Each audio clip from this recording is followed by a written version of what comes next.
Tim Hardaway Jr., he's still mad at me for picking Suns and stuff. Like, he's actually mad at me. Hardaway walks by me at the end of the game. He goes, "Take that bleep with your bum ass Stan Smiths." I'm like, oh man, he went there. I'm like, dude, first of all, like, hold up now. You can talk about my prediction, but like, these are classics. Like, you can't insult Stan Smiths. They go with everything. Hello, welcome to the Hoop Collective podcast. We talk about the NBA. It is currently 1:05 a.m. on Friday morning. Tim Bontemps and I are in Miami. Hello, Tim. Hello, Brian and Tim. We just shared an Uber back from FTX Arena, properly masked in the Uber. Can't be too careful around the Celtics these days. Joining us from San Francisco, where he's covering the Western Conference Finals, is Ben MacMahon. Howdy, partners. The night's still young out here. He's nice and relaxed. He had an off night. No problems for him. Turn around will be fair play next week. No problems for the Celtics tonight either, brother. Nope. Well, there was a few problems early. The Celtics get an easy win tonight. I don't even remember what the final score was. They won by 20, but 127 a lot to not enough. 127, 102. There you go. So this podcast is actually broken in half. The second half of it we recorded earlier today. We'll talk about some other topics, including the West Finals, but we stayed up late to do this one after we covered the game. Bontemps and I were in the Jason Tatum press conference, about a half hour ago, because Jason comes out very late after games. But Al Horford was cleared to play today after being ruled out for being in the health and safety protocols. And it was a strange one because the rules apparently for returning to play changed 2.5 weeks ago with a memo that was sent to teams. And it was a big, long, giant memo that went over all kinds of different procedures, like all of these memos do. And this is this procedure, and that is this procedure. Return to play and symptomatic and this and that. Very, very difficult to get through. And then thorough is the word for it. Thorough. Okay, right. And then on the third page of this memo, it says, yeah, and if you return 2 negative PCR tests on a day of the game, you're fine. And it was like, oh, okay. And Al Horford did, and he played, and he wasn't a huge difference maker, but having him gave the Celtics a completely different alignment option. Marcus Smart came back from a sprained foot where, it sounded like he might still be laboring on it a little bit based on what Ime Udoka was saying. That was not the case. He was awesome. And Bontemps, the Boston Celtics do what they have done for the second half of the season, and that is bounce back after losses. They have now done it 4 times in about the last 12 days, losing a playoff game to fall down the series and come back and win. And Marcus Smart was a big reason why. Yeah, Marcus Smart was the difference all the way around. There were 2 differences in the game. The first was Marcus Smart. You went through it there before. Everybody talks about Marcus's defense, and obviously one defensive player of the year, prides himself on being an elite defensive guard. But Marcus Smart has spent years begging people to let him be the point guard of the Boston Celtics. Mm-hmm. They had Kyrie Irving, they had Kemba Walker, they had Isaiah Thomas. Throughout his career, they've had point guard after point guard after point guard on this team. And the whole time, Marcus Smart, who is known to make his opinion known, has said a lot of times, I am a point guard. Let me be a point guard. And you go to game 1, where the Celtics controlled the game for 36 minutes. And in the 12 minutes, they lost the game in the third quarter, where they got outscored 39-14. They had 8 turnovers. Jason Tatum had 6 of them, and 3 of them were 3 of the worst ones I've ever seen anybody have. Marcus Smart tonight, 12 assists, 1 turnover, completely controlled the game on the offensive end. And Jimmy Butler, after getting 18 free throw attempts in game 1, got 8 in game 2. He gets 8 free throw attempts every game, even when he shoots the ball well like he did tonight. The Celtics are going to win games in this series. And then the other thing, to your point about Al Horford and Robert Williams start the game together. They start with their traditional starting lineup, which has dominated all season. Really struggled. They go to Grant Williams with 5 minutes to go in the first quarter. They outscore the Heat 57-27 the rest of the first half. Grant never came off the court. And when they had one of those centers out there with 4 perimeter players around them, even with Derek White unavailable tonight, the Heat had absolutely no answers for the Celtics at either end of the court. and they look like the dominant team in the series. Derek White was away from the team because he was having a birth. I think it was a son. I think I heard it was correct. Yeah, his son. had a son. He had a son. So He'll be back for congrats game to him. 3. But that was it was like that. The Celtics only had really 7 guys. MacMahon, I have to say, I thought the Celtics would play well tonight. I really felt that they would have a great chance once I found out that both those guys were playing. And Jimmy Butler, if I had told you before the game that Butler would have gone 11 of 19, which he did, and scored 29 points, I would have thought this would have come right down to it. But the Heat just couldn't handle that small lineup. And as Bontemps said, Grant Williams was plus 30 in the first half. Plus 30. He's having a pretty good little run here. And, the Celtics, I mean, they shot the hell out of the ball tonight, but you know what? They've done that a lot. When they're able to play those lineups and the ball gets hopping around, they've got legitimate shot makers. And I think this is the 3rd time during this postseason they've hit 20 plus threes. When a team hits 20 plus threes and they are the best defensive team in the league, that's a pretty good recipe for winning. And then, with Horford back, with Smart back, they can get back to being a really switchy defense. They can kind of make Miami play in the mud. And, our ESPN stats and info folks said that Smart ended 37 possessions on Jimmy, and Jimmy only got up 5 shots in those possessions. So, Butler still did some damage. But, having Marcus Smart, whether you want to say he should have been Defensive Player of the Year or not, he's absolutely one of the all-time great defensive perimeter players, obviously of this generation in particular. And it's not going to be a situation where Jimmy can just flat out dominate a game when Marcus Smart's on the other side. People are going to focus on the way Boston shot in this game. They obviously shot the lights out. I think our guy Stats Williams sent me in stat. I think they were 23 points above their effective field goal percentage in this game. That's going to happen when you hit half your threes. But this game wasn't about Boston's offense. The Heat cannot score on this team when they play small. They just can't. When Jimmy Butler has Marcus Smart on him, like you said, MacMahon, if he's not getting 15, 16, 17 foul shots a game, the Celtics will live with him shooting 18 times and taking 3 threes, right? Yeah. And if you go through this Heat roster with no Kyle Lowry, which is a huge loss for them, they went 10 for 34 from 3, and Gabe Vincent went 4 for 8. He's probably not going to go 4 for 8 on a regular basis. And when the Celtics play small, been really good these first 2 games. My God, he's been really good. He's been a really nice find for them. And frankly, when Kyle was playing in the last series, he really struggled, right? I mean, they played better with Gabe Vincent out there because Kyle's obviously playing with this hamstring injury and was really limited. But the Heat's perimeter players around Jimmy Butler are supporting players, right? They need to get set up for open shots. And when you can guard Jimmy one-on-one and you can stay in Max Strus and PJ Tucker, who left the game with a knee injury, we'll see what his status is going forward. That would also be a loss. That's one thing I will say. Yeah, but when they have to stay on those guys, when the Celtics can stay on those guys and guard Jimmy one-on-one, I just don't think Miami's going to be able to score on these guys going forward. The other thing that the Celtics did was they realized when they defended Butler in game 1 that they defended him a little bit too tightly. And since he's not going to take threes anyway, if you back off him a little bit, the math gets better, even if you're willing to let him take an 18 or 20 footer, as opposed to letting him get so close to you that he can control and get a foul. But a big factor as I look at this for the Heat, PJ Tucker reportedly is going to get an MRI tomorrow. Sometimes you have MRIs to make sure nothing bad has happened. Sometimes you have MRIs to confirm that bad stuff has happened. I don't know which it is. Maybe by the time this podcast comes out, it'll be more clear. On the positive side, Marcus Smart had one a couple of days ago, and it was fine. Yeah. Right. Robert Williams had one last round for maybe it was like 7 or 8 days ago for the Celtics. It's not necessarily a bad sign, but it's disconcerting.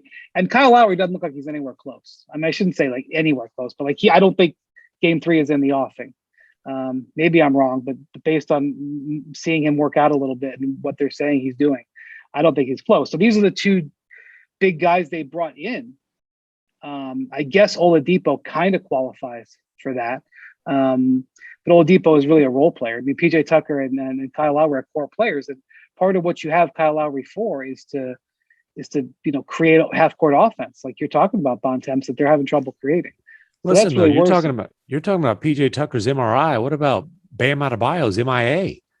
Yeah, Like this, you gave him an All NBA vote, and I mean, I did. he's look, and I'm not saying How that dare you was bring it a. up tonight? How dare you? I'm not saying, and he's that type of impact player. He was all during the regular season, and we've seen him be that type of impact player in the playoffs. We have not seen it in these playoffs, though, and you better see it in this series. Yeah, Jimmy, Bam has a long history with Grant Williams going back to high school. They grew up in North Carolina. They played against each other a lot. And Grant, to me, seems in Bam's head. I mean, when Bam has been on him early in the game, Grant got switched onto him. He forced up this fadeaway jumper that missed. And really outside that third quarter, when Bam had those 2 spectacular blocks in game 1, he's been invisible these first 2 games. Like, to your point, Tim, they have no shot in this series if he's not playing a hell of a lot better in these games in Boston. Well, and look, and 2 years ago, I know it's a lot of differences between now and 2 years ago, but 2 years ago, Bam Adebayo was Herro had sort of a breakout game or two, but Bam Adebayo was the driving force. He demolished the Celtics in the paint in that series. Demolished. And when he got hurt, that's when the Heat had no shot. In the finals. Yeah. So I mentioned this a minute ago about the Celtics' resiliency. Dating back to January, mid-January, I think there's a date in January. I think it's the 22nd. I can't remember where they drew the line. But basically, the last 11 times the Celtics have lost, they've gone 10-1 the next game. And the loss was the game in Toronto where they didn't send their starters there for reasons that have remained undisclosed. But they didn't. They spiked that game, and so. They basically have not been beatable since January after they've lost. And it has now happened repeatedly in the postseason. They have been down 4 times in the last 2 series. They were down 1-0, 2-1, 3-2 to the Bucks, won all of them back, down 1-0 to the Heat, won it back. Of those 4 bounce back wins in the last 2 series, 3 of them have been on the road. Okay. They are extremely resilient. And I you look at their guys, and they generally, Marcus Smart's an emotional player, and Grant Williams can be an emotional player, but both of them are very confident. If you look at their team, they have a very even-keeled roster, and they have a very even-keeled coach. And Udoka has sort of this quiet confidence. I remember the morning of Game 6 where I thought it was curtains for the Celtics because the Bucks, Giannis was playing great, and the Bucks are great in closeout games. He was like really confident that they were going to do fine in that game, and not just a rah like we're going to be fine. Like I went. In fact, tonight during the second half, when I was bored of the game, I went back and listened to his press conference that he gave the morning of Game 6 when he talked about like. There were some things that we saw that we think we can take care of. And, our guys are really confident. And he's saying the same things before this game too. And I think they believe him. And I think the personality of their roster is one that, Al Horford, I mean, he's a flat line. He's his emotional, everything with him, it's the same. It's all the same. And, Jalen and Jalen Brown and Jason Tatum, Tatum's demeanor was the same when he went 3 of 19 in Game 3 against the Bucks and was awful as it was when he scored 46. Now, maybe he went back into the locker room and beat his chest. I wasn't in there to see that, but his demeanor on the court and his confidence level is the exact same. So this Celtics team is wired, I think, to be resilient, and we've seen it. And I wouldn't recommend continuing to go down and down and down over and over in a series. But Bontemps, you were around them all year, it's been said a million times. This team was 16 and 19. They are a, I don't know if I necessarily would say it's like a championship mentality, because a championship mentality doesn't get in those situations as much, but I've been very impressed. My what is it now, like 20 days with the Celtics here. I'm going to push back a little bit on how you describe Ime, because he's not a loud guy, but he is the reason this team has a backbone.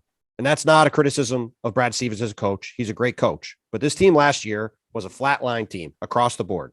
And Ime came in and from day one was willing to challenge every guy on the roster. from Jason Tatum down to the end of the bench.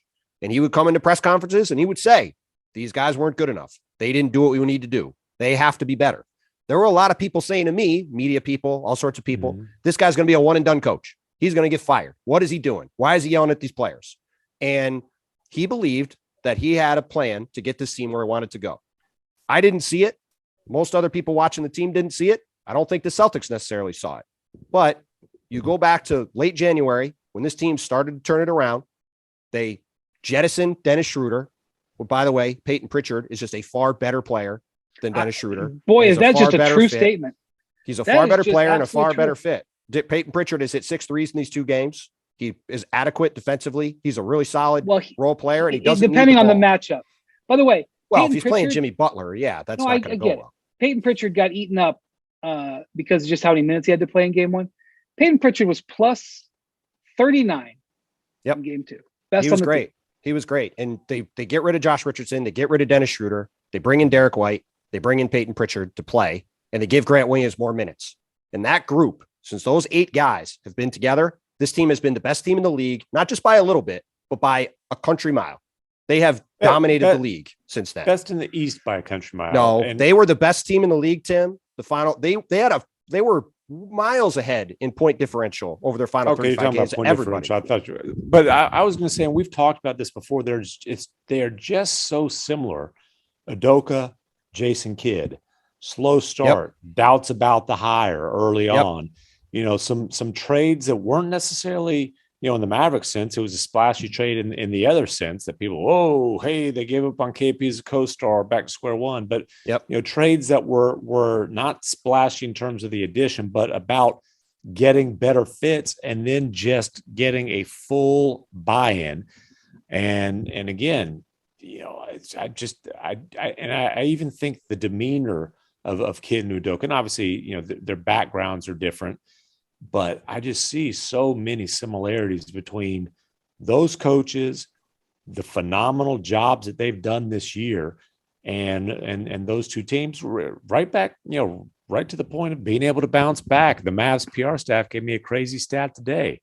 And this ain't necessarily a great strategy, but the last 10 times this season, they've gotten blown out by 20 plus, 10-0 in the next game, including twice in the last playoff series. Again, I'm not saying they've got the Warriors right where they want them, but it's just that does point to resilience and kind of that unshakable confidence that the Mavericks had developed, and clearly that the Celtics have developed this year. Well, and to your point about Ime and Jason Kidd, look at the way they've handled their stars. Right. Jason Kidd has come in and has challenged them. Look at what he did after game 2 in that Phoenix series, right? I think it was game 2, right? It wasn't game 1. It was game 2 when he got game 2 torched on defense. Right. Yeah. He gets torched on defense. And it's not all the time. But he challenged more behind the scenes with the conditioning early on. He never publicly did it, but it got out publicly, and Jay Kidd, I do not believe, was disappointed in that. But he challenged him, and he put it a little more mildly than this, but basically stop whining and crying to refs instead of running back on defense. And then, which is also a Jason Tatum issue.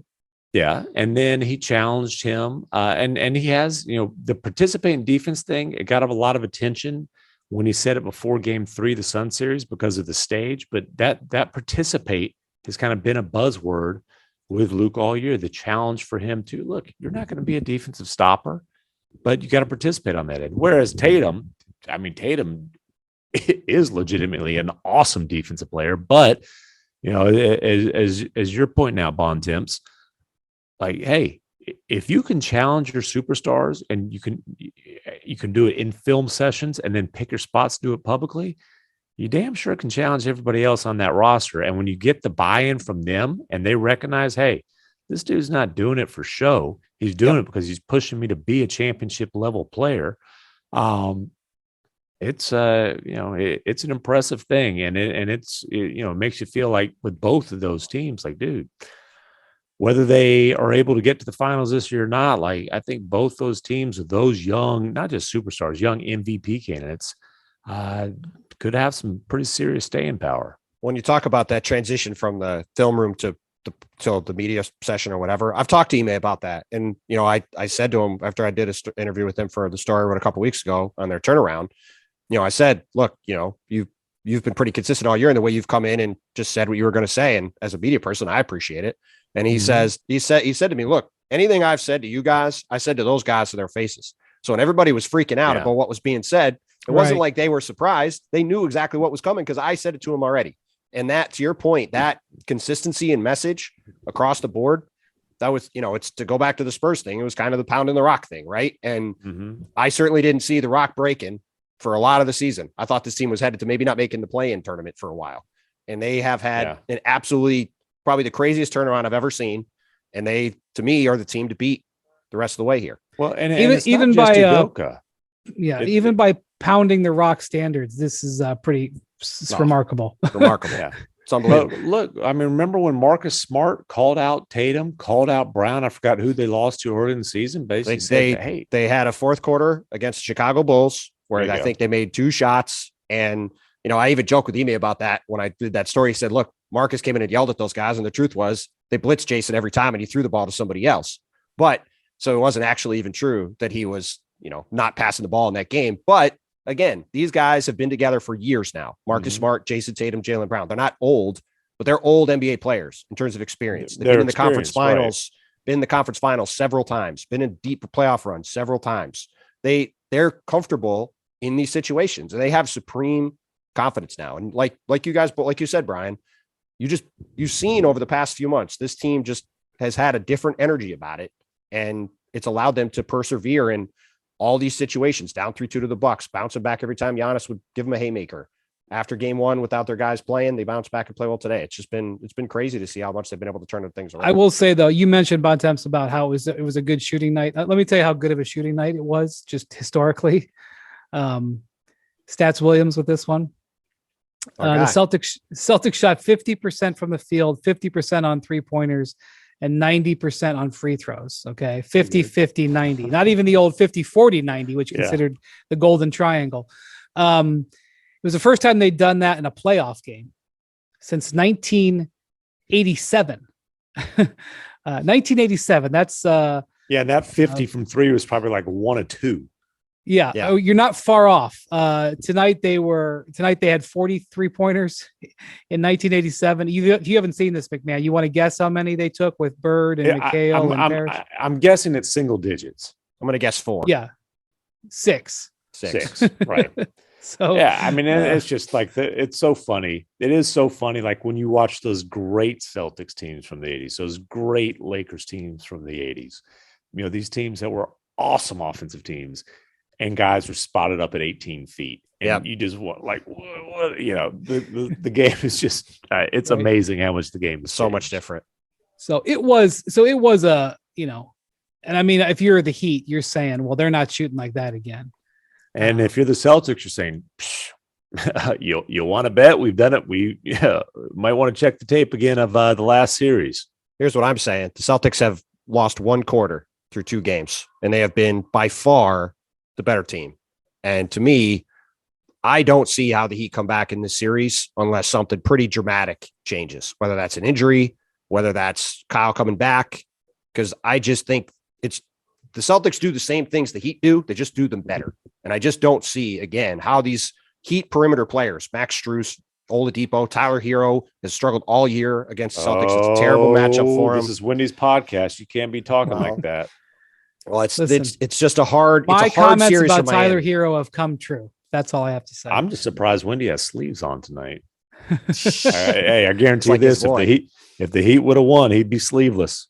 All right, 2 things I want to say more from Stats Williams before we wrap this up. I got a 6 a.m. flight. Does that count as 1?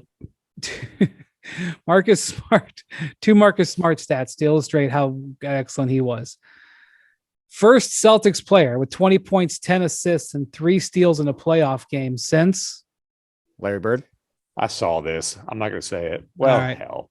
So your favorite player? It's MacMahon's favorite player. That's his. Rajon Rondo. I enjoyed my experience with Rondo much more than Rick Carlisle did.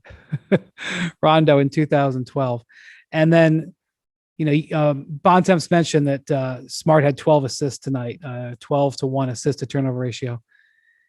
He threw 15 passes that set up shots. So 15 assist attempts, and they made 12 of them.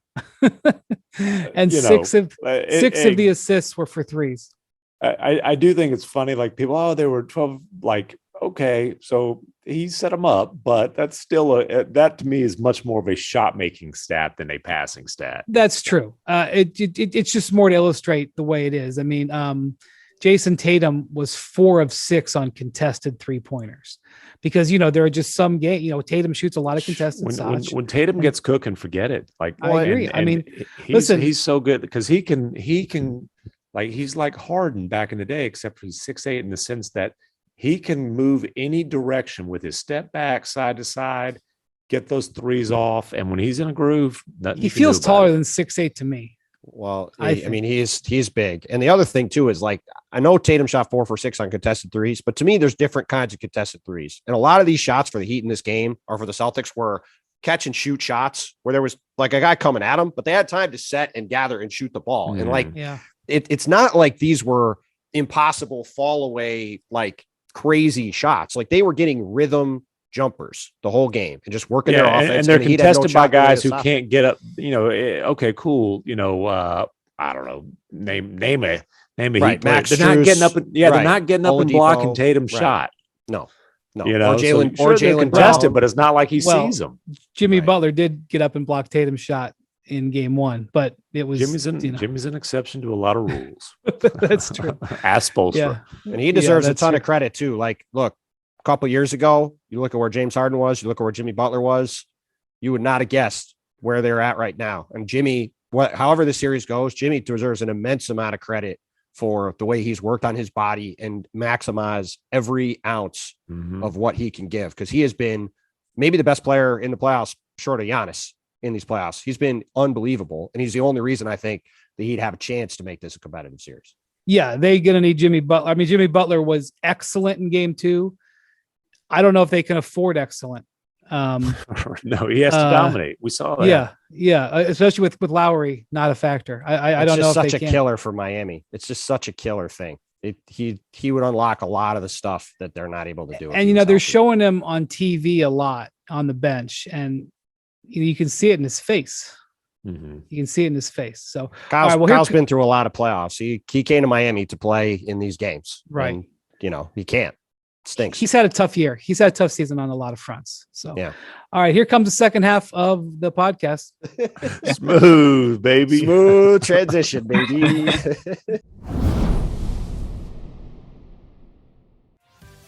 But now it's time for trivia. That means you, Tim Bontemps. Trivia is brought to you by CarMax on the lot or on the web. CarMax is where you go for a new car, new or used car.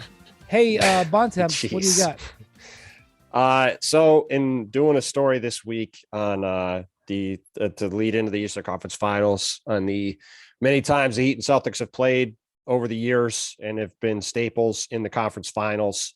They are the two teams that have been in the conference finals the most times since 2005. The Heat have been there 8 times. The Celtics have been there 7. What other teams have been in the conference finals over that 18-year stretch? Eastern Conference Finals. Total the number of teams. Which teams?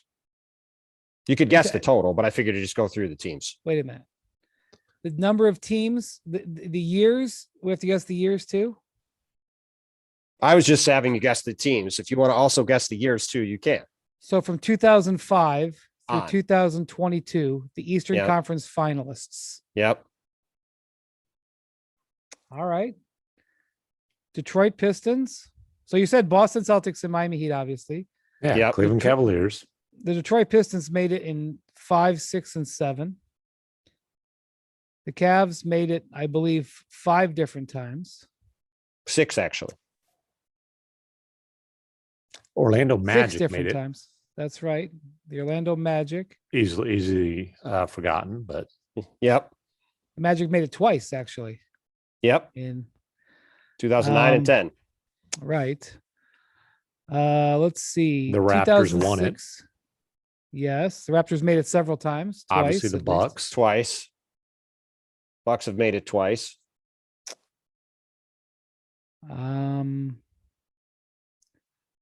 The Indiana Pacers made it several times. Twice. Don't think. How many have we said that? How many do we have left? There's 2 left. Okay. Did we say Bulls? The Bulls made it. There you 2011. go. It's one other team. 4-1. It's not the Sixers, right? It's not the No. Sixers. They have not made it since 2001. Not the Nets. It's not the Wizards. Hawks. The Hawks. That's right. That's right. Okay. Very They have good. made it twice. Twice. That wasn't so. Yeah, That's they right. made it They- last year, and they made it in 2016. Forgot Yeah, about the- last the- year. Well, last year's the one I remembered. I forgot about the old Bud Hawks. Yep. Support for this podcast and the following message comes from Supercuts. Let's face it, life is busy. Between work and family and more work, our to-do lists have a way of getting longer instead of shorter. Luckily, Supercuts is here to make at least the haircut part of your life easy. Supercuts is perfect for people who need a haircut but don't have a ton of time for a haircut. No more scouring the web for salons with availability. You can use the Supercuts app to find the location nearest to you and check in, or just walk in. Another bonus, the salon shows estimated wait times, so you know exactly what you're in for. That way, you're only in salon when you need to be, and don't expect to stay a while. As for the cut itself, it's always super solid, thanks to Supercut's highly trained stylists. Get in, get out, and get to that thing that you needed a haircut for. Whether you've got a big presentation coming up or a wedding, or you just need some upkeep, Supercuts makes getting a haircut effortless. It's not just any haircut. It's Supercuts. Check in now on the Supercuts app or on supercuts.com. With the safe return of live events, you can actually be there to catch all the action in person with Vivid Seats. That's right. Every alley-oop slam, every one-timer, every sideline grab can be experienced live. And with Vivid Seats rewards, you can earn rewards like free tickets. All you have to do is collect stamps, redeem, and repeat. It's that easy. From upper level to courtside, Vivid Seats has you covered for all the events that matter to you. So grab your tickets today and cheer on your favorite team from the stands. Visit vividseats.com to download the app today. Vivid Seats, life happens live. We've morphed into the past. We're always in the past, I suppose, but the folks who talked to you a few minutes ago were older, wiser, more intelligent. We are dumber, younger, more spry, certainly more awake, because it is Thursday afternoon. Well, you are assuming I'm not going to have any beers while you guys work at this Eastern Conference Finals game if I'm more intelligent now. No, you tend to sometimes get a little bit more edgy when you've got a little a liquid encouragement. So it is, just for the sake of sanity, we're taping this podcast in 2 parts. So it is currently Thursday afternoon. MacMahon, you had game 1 of what a classic the Western that Conference was, Finals. God. Wednesday night. It was close for a half. Ish. I will tell you a couple things about that game. One, the Mavs had 37 3-point attempts in the first half. In the first half, they averaged 39 in the whole second round series that they had against the Suns. So that wasn't ideal. And Luka, I believe, had I'm going to check this up from Hembo. Hembo told me this from Get Up this morning. Luka's usage rate. I just want to put this. This is one of the crazy stats I've heard the whole time, the whole postseason. So I've been talking a lot about Luka and how this run with the Mavs reminds me of the Cavs in 2007, LeBron's first deep playoff run when they upset the Pistons and made the finals. Luka's, and if you remember anything about that series, it was LeBron and 4 nice guys, but just 4 guys. 4 nice guys. Luka's usage rate is 25% higher than LeBron's was in 2007. What? In the playoffs. It is You're gonna make me look LeBron's this usage up. rate was 30 in that year. Luka is 40, so 10 percentage points, but 25%. Okay, yeah, that was interesting phrasing. I got what you're saying now. Okay, well, It's actually 25%. it's actually 33% higher if you're going to do that. So 33% more usage. His Yeah, usage rate is I don't. 40.2, which is down 0.2 from last year's playoffs. And I think the Wow. really interesting thing about that is they won 2 out of 3 games while he sat out. When Brunson's usage rate obviously was through the roof, and I think it's more than Luka and 4 nice guys. But certainly, if you talk about everything revolves around one guy, it's the only team. Yeah, I tell you what, though, man, everything's revolving around Jimmy right now. I was going to say it's the only team left that's like that, but Jimmy's been pretty ball dominant in Miami as well. Yeah, but they have a lot of different guys who can score, and they're really they do a lot of things by committee. When they're in trouble, they go to Jimmy. Yeah. The Mavericks go to Luka all the time, and the Warriors know this, and they Stan Van Gundy, who called the game, had to like the effing wall that the Warriors built in game 1, because that's what they did. Another stat that you'll find interesting, MacMahon, in game 1, Jalen Brunson had more paint touches when had the ball in the paint more than Luka did. Luka, Wiggins was really good, but it wasn't just Wiggins. They played box and 1 for some possessions. They played zone. They were determined not to let Luka get and obviously in there and kick out. And when it's Wiggins, it's they're helping hard and all that kind of stuff. And Luka was 6 of 18. Anytime Luka has more turnovers than buckets, the Mavs are going to get blown out. I think that's a hot take. Yeah, it's not exactly I think that's a scientific discovery that I've made. But Luka lives on making tough shots. I thought that they did a very good job on him. I also thought he just didn't have a great performance. And the Mavs taking 48 threes, like hey, they're going to play 5 out most of the game. They're trying to generate a lot of threes. The quality of those threes in some cases weren't great. Draymond did. I mean, he did an unbelievable job contesting threes. I think they were 0 of 9 when he contested, including 1 on Finney Smith that he swatted into the seats. It was just amazing that he was able to get to. Yeah, the closeout there was pretty impressive. But it's the Mavericks aren't going to take the ball out of Luka's hands. He's going to have the ball in his hands the vast majority of the time. Brunson's going to be the secondary guy. When Dinwiddie's in the game, he'll chip in there, but it's going to be the Luka show. And the Mavericks are kind of, this playoffs for the Mavericks is kind of a test run of, hey, is Luka as a lone star with really nice fitting role players around him a legitimate path to a consistent contender, or do they still need to figure out a way to get a bona fide co-star? And I can hear Rick Brunson grumbling at me. Jalen had 41 and 31 when Luka wasn't playing. He's got a co-star, but that's kind of where it is. And hey, they're also, as Dorian Finney-Smith so eloquently put it, they're kind of playing with church's money here. Nobody expected them to be here. Now that doesn't mean they're okay getting their butts kicked by the Warriors. I also just I'm not reacting to the Mavericks getting blown out. Get this. Here's an Elias Stats Bureau Jim for you. The Mavericks have played in 4 straight playoff games that have been decided by 25 plus points. 4 straight. They're 2-2 in those games. Yeah. You figure this damn team out.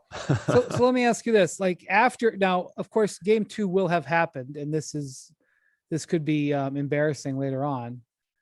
And I don't know. We'll see what Bontemps feels like this, but I in talking to some folks around the Celtics after game 1, the Celtics obviously weren't happy that they lost, but they didn't think it was desperation time. They thought they saw some things. I don't know if I'd go so far as to say confident, but the Celtics were okay after they lost game 1. They felt that they had some things going their direction, especially with 2 other starters out. being around the Mavs Wednesday night, what did you think about their viewpoint of their position?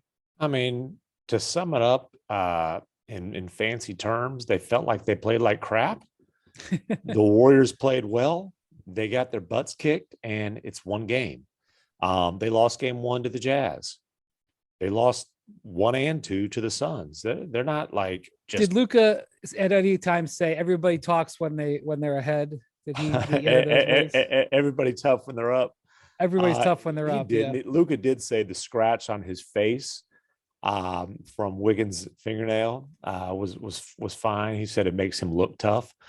Yeah. But they're not.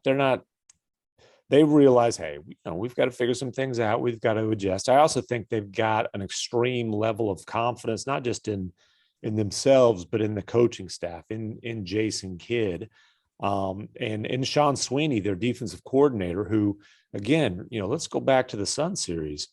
After game 2, it's point guard Chris Paul. He's absolutely lighting the world on fire. 14. Yeah, that's what you were telling us. Well, that's what our eyeballs were telling us. I mean, that's what the story was. And they figured it out. And they figured out ways to make his life miserable. They figured out ways to, get the ball out of Booker's hands a lot, or really make Booker's life tough. And so I think there's confidence, not just that, hey, the Mavericks are going to play better than this, but that coaching staff will make smart adjustments, and that this will be a long series. Bontemps, the Warriors have won dozens of playoff games to my memory that went down exactly like that, where it was close for a little while and then they caught fire.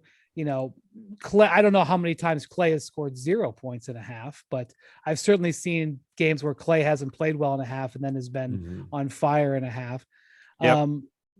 I mean, the stat is there. And now I don't have it off the top of my head, but 13-1 or something like that. When they go up under Steve Kerr, maybe it's like 19-1 when they go up 1-0 in a series. Maybe I should just botch that. Anyway, they're really hard to beat when they go up 1-0. Well, they don't lose many series, period, under Steve Kerr. Right. Yeah, it's only happened a couple of times. It's happened how many times? It's happened twice, right? Yeah, it happened in the finals twice. That's it so far. Right. So it's something. Yeah. It's something in one when they lose game 1. It's a lot in one.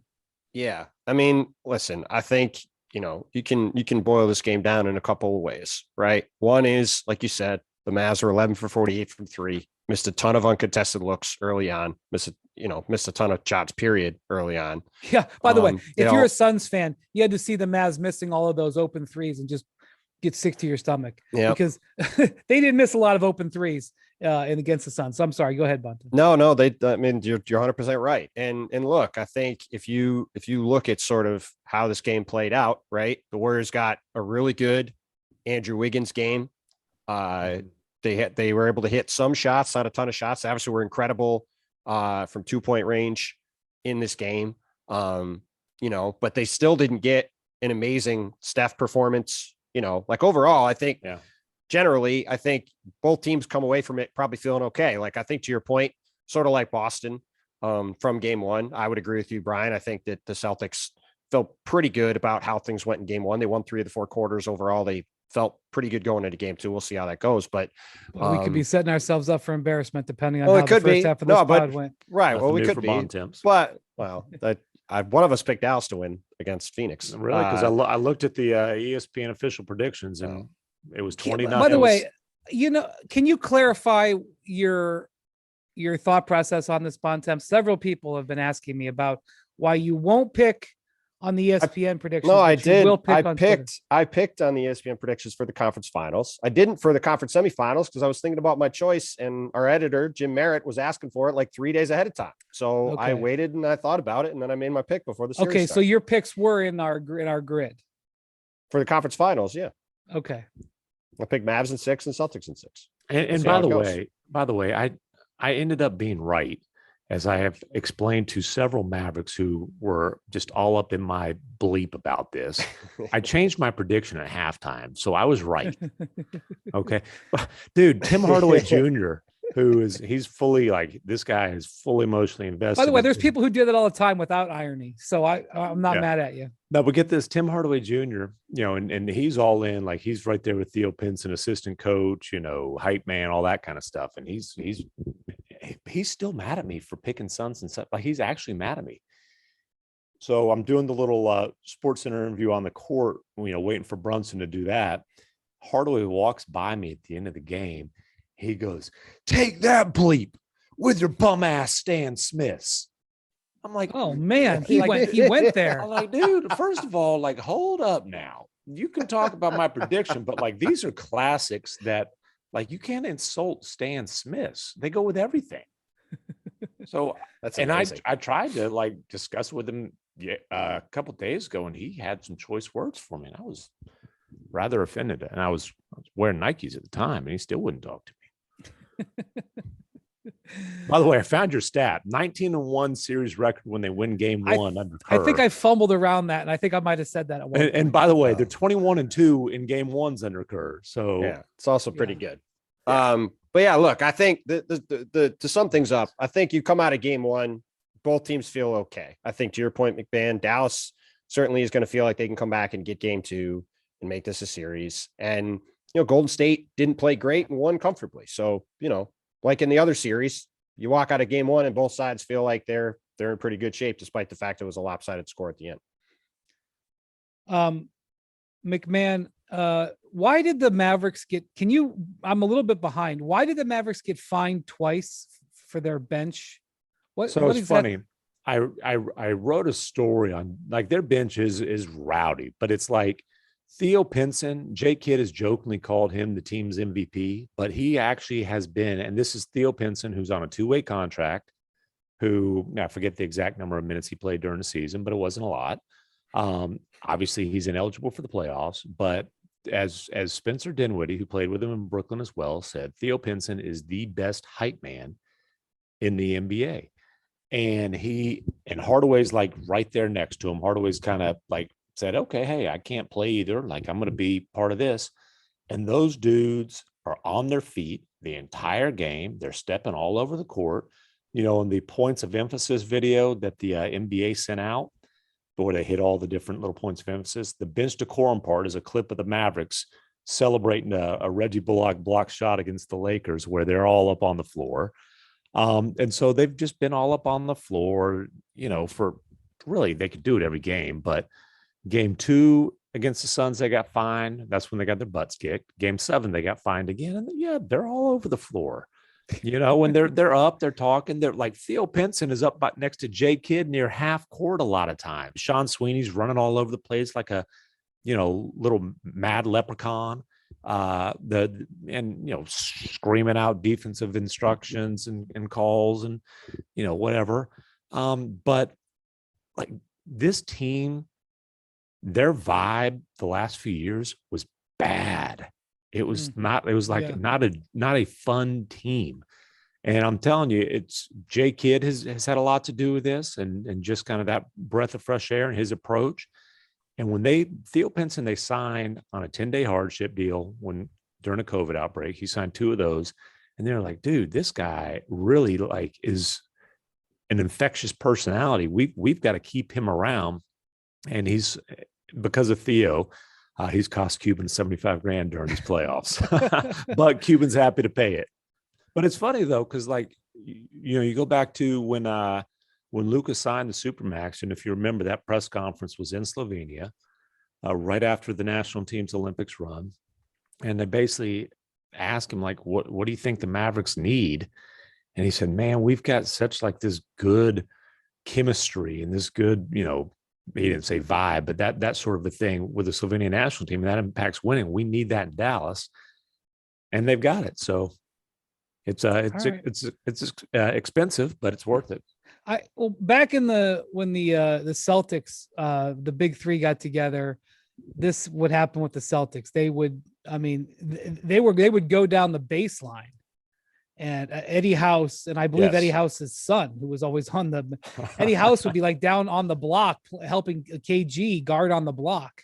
Yeah. And so I mean, it has happened before, and I think the league had to calm the Celtics down, but they're trying to calm the Mavericks down. And Jay Kidd, when they got the $25,000 fine, Jay Kidd basically said the league's worried about the wrong things. Like, guys cheering for their teammates is what's good about sport, blah, blah, blah.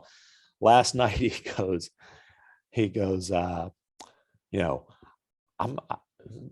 who complained? I mean, it was a blowout, so I don't think the fans were upset. Basically, well, hey, the fans sitting over there, they didn't want to see. Yeah, I think the league is trying to rein some control in. They've been fining guys for excessive profanity. For the last 3-4 years, they sure ain't reining in the flopping parades. The flopping and the reviews for the flagrant reviews are flagrant. And by the way, the flopping that leads to the flagrant reviews, and it's not just flopping, it's let me be sprawled out. And I'll say this, old Devin Booker with that Luka special, he smiled at the fans after Finney Smith got the flagrant one and said that was a Luka special. Oh, Luka saw that video and he took special joy in ripping the Suns' heart out the next couple games. Listen, there was grade A low-key trash talk going on, high-key trash talk. I nothing low-key about it. Yeah, but that low-key trash talk was terrific. I was here for it. And the photo of Luka looking up at Devin when it's like, I guess it was during a free throw, looking up at him and smiling at him. I mean, I don't know what the context was. I don't exactly know when that was. I don't even know which game that was. It went viral after Game 7. It wasn't Game 7, but that was going on all series long. Doesn't matter. I loved it. I absolutely loved it.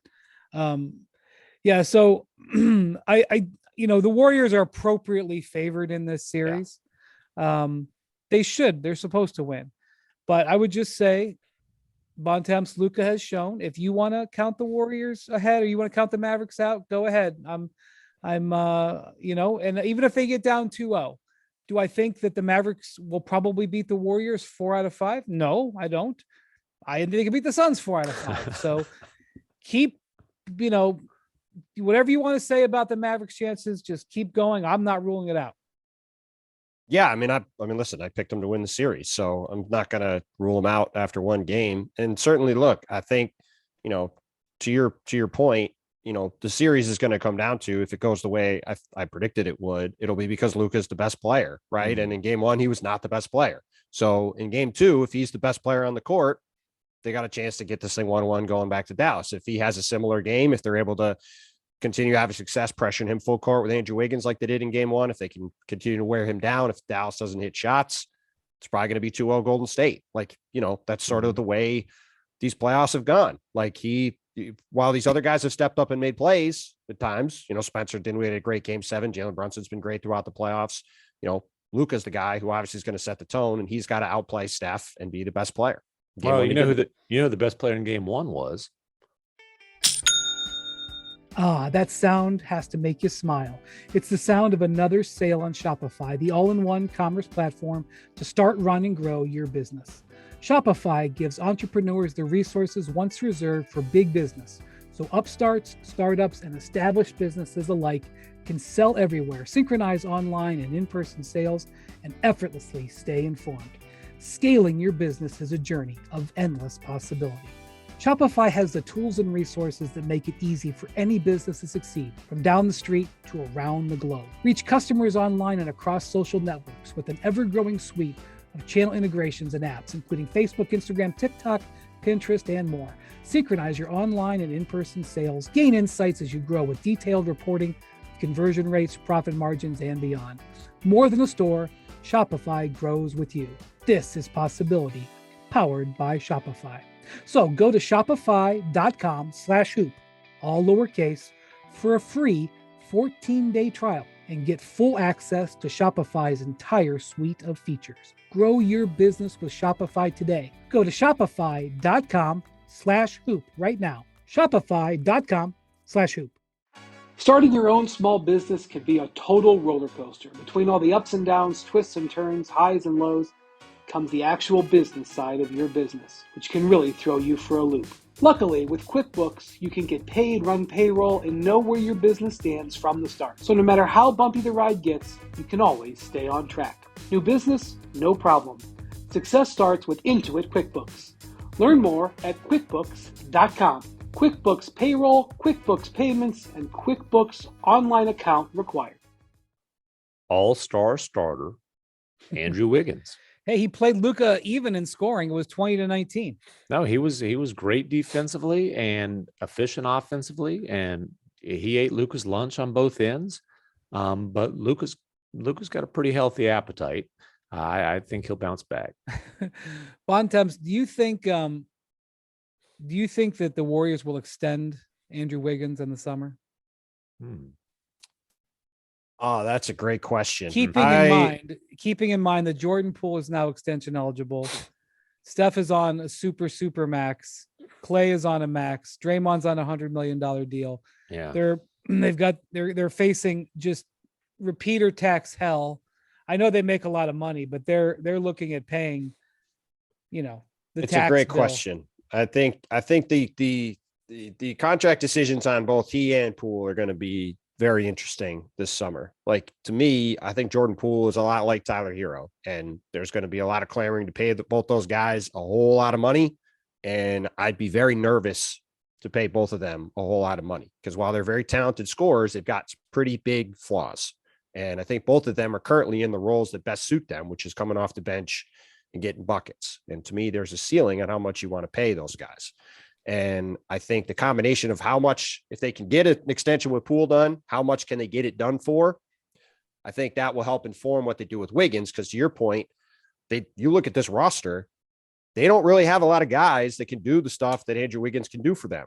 Like, they don't have a lot of athleticism on the wing. They don't have a lot of guys who can play. He's one of the most durable players in the league. It's probably his best attribute. The thing he's never really gotten enough credit for. He always plays a lot of minutes. This is a team with older, injury prone guys. They're going to need his minutes and his durability at a position it's really hard to find just quality players at. So I don't think you want to extend him at 27, but if you could extend him at 20 or something, I think they'd be interested in that.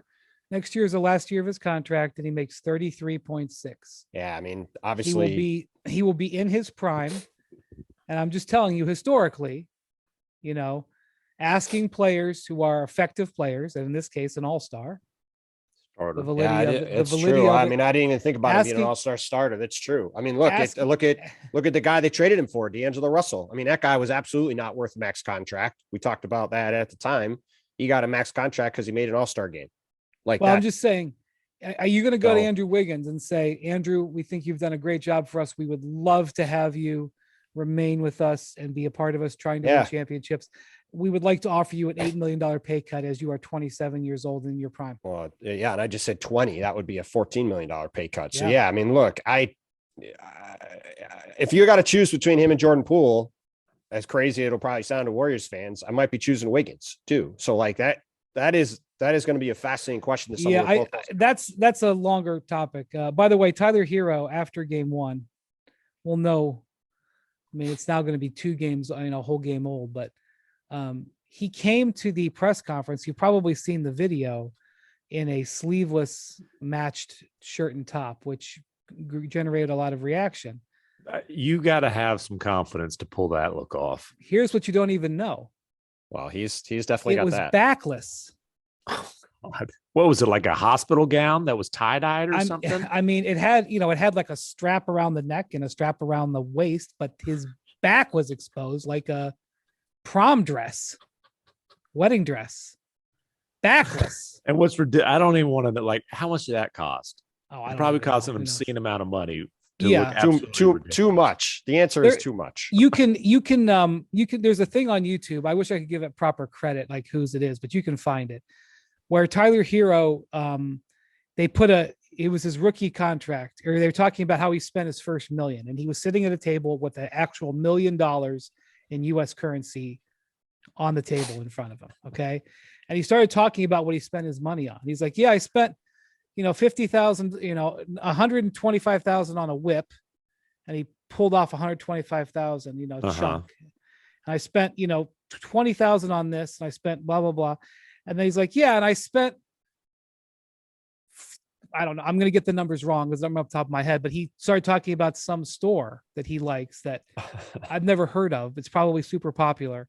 And he's like, and he took off a very large piece of this $1 million pile about for fashion. Who am I to criticize? I'm just saying the man wore a backless outfit out into the Miami night. And by the way, so it was hilarious, Bam rolling his sleeves up and all that. If I looked like Bam Adebayo, I would never wear a shirt unless it was like the no shirt, no shoes policy was in effect. Let me just say that after Herro flexed and then Bam decided, like obviously Tyler Herro is a professional athlete in tremendous physical condition.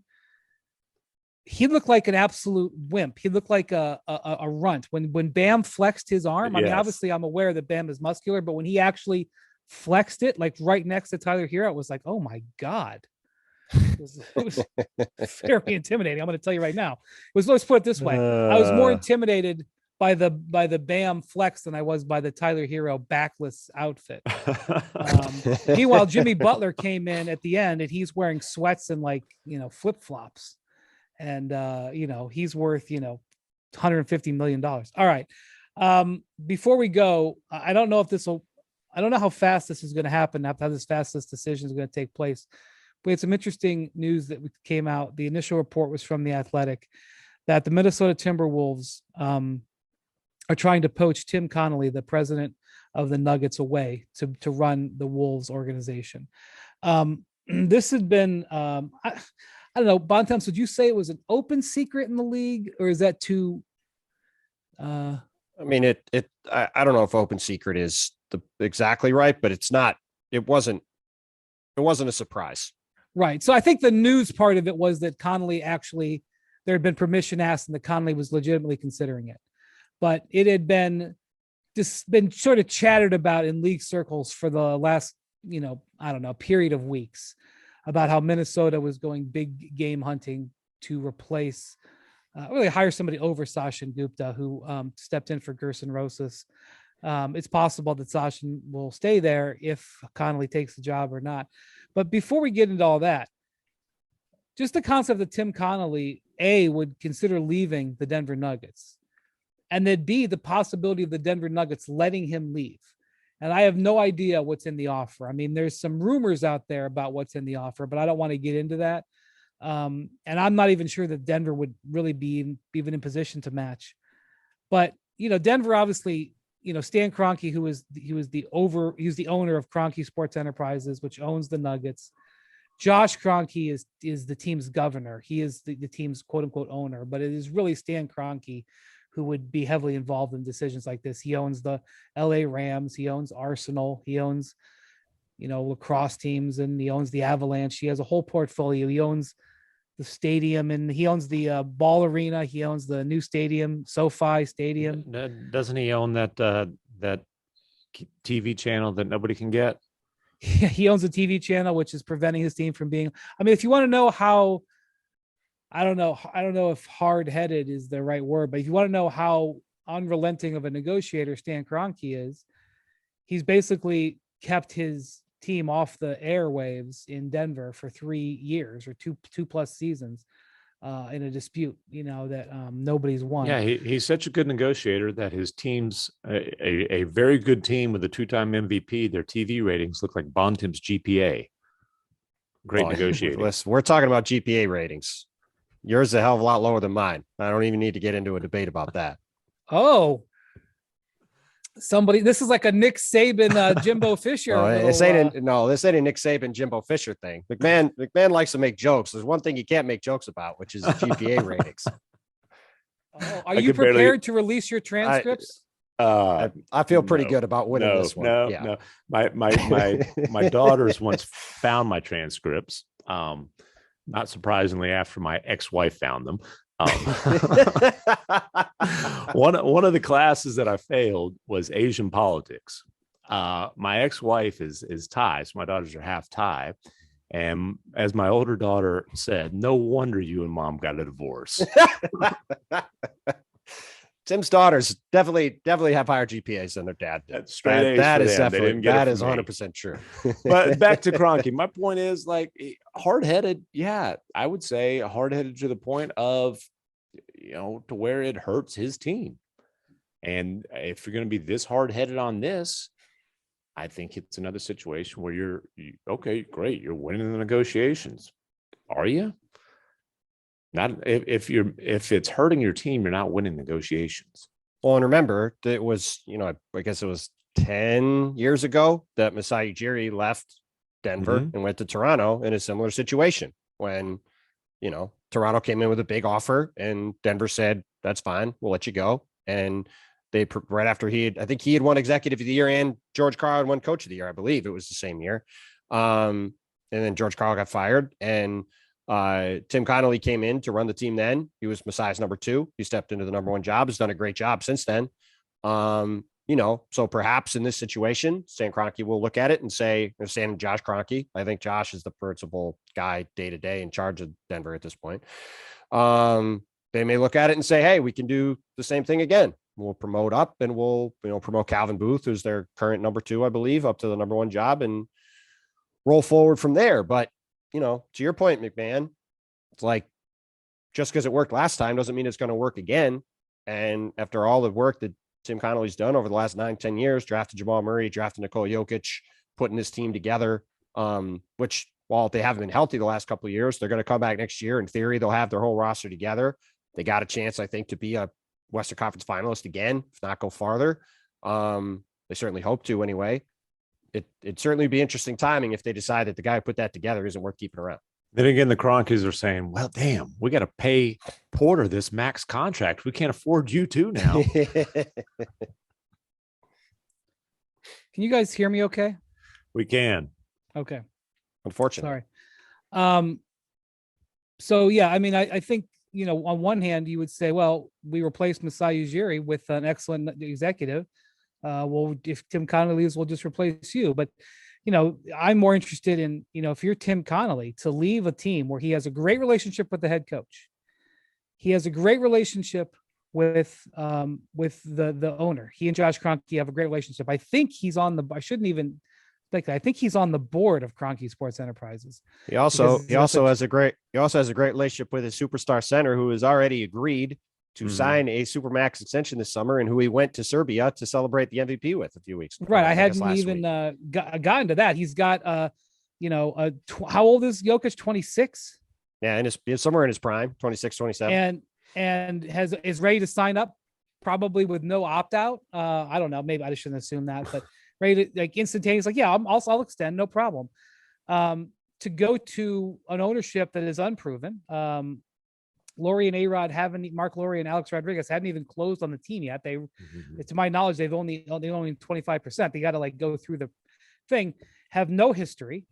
And the team has upward mobility, but not as upward mobility as much as the Nuggets do. To leave that situation, it must be a hell of an offer to even get him consider it.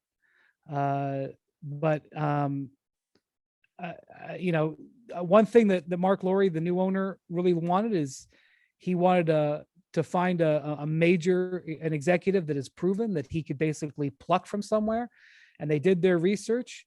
And, you're not plucking R.C. Buford.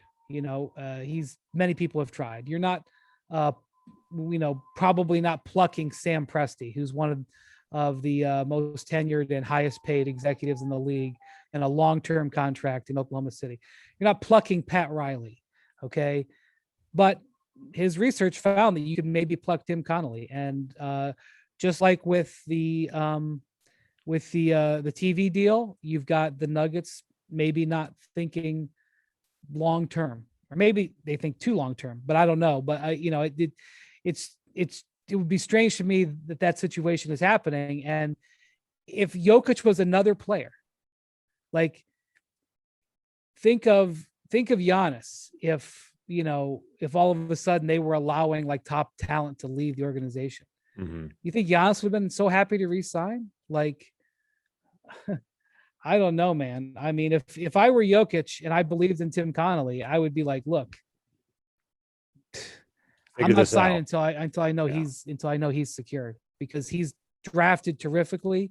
Connolly has, and I know For if both I the was Nuggets Jokic, and the Jazz. I would know that he would be able to continue drafting well forward to build around me. You didn't let me get my little Nuggets and Jazz joke in there. We should stop there. That's a good way to end.